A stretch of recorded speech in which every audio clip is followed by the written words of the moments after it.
Olá, galerinha aí do sexto ano. No vídeo de hoje, nós vamos falar um pouquinho a respeito dos biomas brasileiros. Mas o que são biomas? Biomas são um conjunto de ecossistemas que vocês pesquisaram que têm características em comum, né? Então, junta-se o clima, a vegetação, as características físicas de um lugar, a fauna e a flora, e essa junção de características semelhantes formam os biomas. Aqui no Brasil, nós temos 6 biomas, que é o Cerrado, o bioma da Amazônia, a Caatinga, Mata Atlântica, Pantanal e Pampa. E nós vamos conhecer um pouquinho de cada um nessa videoaula de hoje, ok? Aí nós temos o mapa correspondente a cada porção dos biomas brasileiros. Aí nós temos a posição do bioma Amazônia, bioma Cerrado, bioma Caatinga, bioma Pantanal e bioma Mata Atlântica. E o bioma Pampa, lá no finalzinho, né? Lá na região sul. Os biomas são regiões heterogêneas, onde se integram diversos fatores, sendo os principais a vegetação, o clima e os solos, como eu já falei para vocês. Aí a gente tem uma imagem do bioma Amazônia, tá? A gente tem a imagem panorâmica do Rio Amazonas, que é o maior rio do mundo, né? Onde 60% do seu território está localizado no Brasil, tá? Ele se estende por 9 países da América do Sul, esse rio. A fauna e a flora nesse bioma, ela é bem diversificada. Nós temos a onça-pintada, boto cor-de-rosa, arara azul, capivara, tatu, cobra, cascavel, jararaca e vários outros tipos de animais. A flora é constituída por aproximadamente 30 mil espécies, das quais quase 100 mil são existentes em toda a América Latina. A hidrografia é bem variada, com vários rios que compõem essa região do bioma Amazônia. Aqui nós temos alguns animais que compõem a fauna do bioma Amazônia. Aqui nós temos uma imagem, o clima lá no bioma Amazônia, ele é quente e úmido, é o que a gente chama de clima subtropical, tá? E ela estende-se na região amazônica e em outros estados. O solo é bastante arenoso, tá? Aí nós temos a vegetação do Cerrado, né? O Cerrado é considerado o segundo maior bioma da América Latina e do Brasil. Ele também é chamado de savana brasileira, por ser muito parecido, né? É uma vegetação idêntica à vegetação da savana africana. A vegetação a gente percebe na imagem que ela é bem seca, envelhecida, e isso facilita a ocorrência de queimadas, né? É a vegetação que compreende aqui o nosso estado, a nossa região, então a gente conhece um pouquinho mais sobre ela. Ela apresenta uma fauna muito variada, né? Tem várias espécies aí de animais, mais de 837 espécies de aves, mais de 185 espécies de répteis, mais de 194 espécies de mamíferos, mais de 150 anfíbios, e em relação à flora, ela também possui, né, uma grande variedade, uma das maiores floras aí do mundo, variação de árvores. Ela tem um potencial hídrico muito grande, porque o solo ele tem a característica de absorver a água das chuvas, e essas águas elas vão lá para o lençol freático e vão dar origem a rios. Então aqui no bioma cerrado a gente tem vários rios, né? Das 12 bacias hidrográficas que a gente estudou, 9 ou estão diretamente ligadas ao cerrado ou recebem afluentes do cerrado, tá bom? Aí a gente tem alguns animais do cerrado, né? A anta, corvo, onça-pintada, cachorro vinagre, lobo-guará, tamanduá, gambá, coati, porco-espinho, capivara, onça-parda, cutia, a paca. Alguns animais aí da intensa variedade do cerrado. Aí a gente tem uma vegetação característica do bioma Caatinga.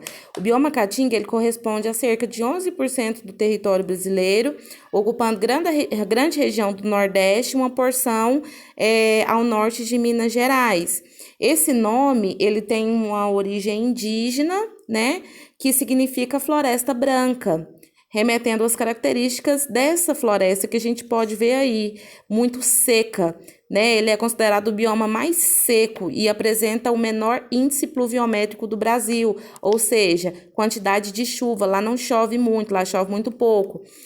A fauna na Caatinga, ela é grande também, tem uma grande porção de animais, uma grande variação de animais, né? A fauna, ela é rica também em biodiversidade, e a flora também. Aí a gente tem alguns, e a fauna e a flora lá, geralmente, elas sobrevivem a esse tipo de clima e ao tipo de vegetação, né? Então, são faunas que você não encontra em todo o Brasil, são característicos de lá, porque se adaptam ao clima e à temperatura, ok? Aí nós temos alguns animais, né, que fazem parte lá da fauna do bioma Caatinga.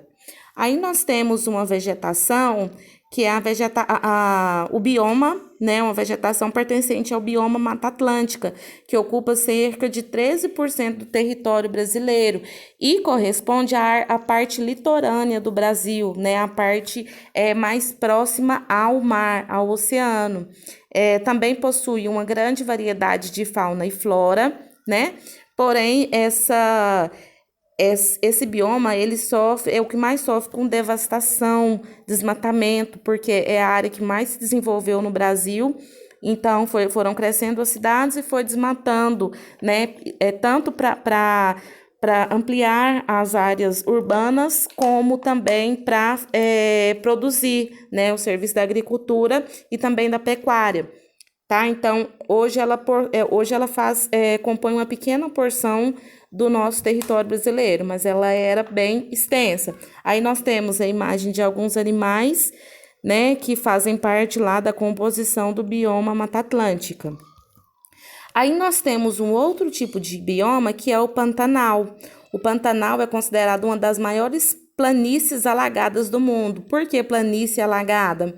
Porque planície, né, que é de reto, uma área reta, alagado porque são rios temporários, são rios que vão existir só no período chuvoso. No período de seca, eles não vão existir, vai mostrar só o solo. Esse bioma, ele compreende os estados do Mato Grosso e Mato Grosso do Sul. É o menor bioma em extensão territorial do Brasil. A fauna e flora é bem variada também, e ela tem uma característica em comum, que é espécies de outros biomas que se encontram ameaçadas e vão lá e aglomeram-se na região Pantanal. Então, fogem do Cerrado, fogem da Mata Atlântica, que vem sendo devastada, né? E correm lá para o Pantanal. Então, lá pode encontrar espécies vindas de outros biomas. A hidrografia compreende a bacia hidrográfica do Rio Paraguai, que é o maior rio que possui lá. O clima predominante no Pantanal é o tropical, com uma variação de chuva um pouquinho maior. As temperaturas médias ficam em torno de 25 graus, porém podem alcançar até 40 graus. E mínimas próximas a 0 graus. Então, tem uma amplitude térmica muito grande, uma variação entre máxima e mínima muito grande nessa região. Aí nós temos alguns animais do Pantanal, tá? Alguns animais encontrados no Pantanal, alguns vindos, igual a capivara, né? Aí vindos de outro tipo de bioma, e alguns característicos de lá mesmo. Aí faltou aí a imagem do bioma Pampa, né? Mas o bioma Pampa, ele compreende cerca de 2% do território brasileiro, ele pega lá os estados do Rio Grande do Sul, e o nome Pampa também igual a Caatinga tem origem indígena, né? Significa, designa uma região plana. A paisagem é composta, em sua maioria, por campos nativos, possui você olha assim de longe, parece grama, né? É muito semelhante à grama. Possui uma fauna e uma flora também bem diversificada, bem variada, com cerca de 500 aves, 100 espécies de mamíferos. A hidrografia, ela é constituída por duas bacias hidrográficas, que é a bacia hidrográfica costeira do Sul e a do Rio Prata. Tá? E ela possui vários rios também. E o clima lá do bioma Pampa, ele é temperado, tá? Ele é um clima mais ameno, não muito quente, não muito frio. A gente analisa aí no mapa que o bioma Pampa, ele se encontra lá embaixo, né? Então, ele tem a variação, ele tem as massas de ar vindo lá da parte gelada, dos polos, da Antártida. Então, ele é um clima um pouquinho mais frio, né? É o clima mais frio que a gente tem aí no nosso Brasil. Então, foi a videoaula que eu preparei para vocês sobre os biomas brasileiros, tá bom? Tchau, tchau!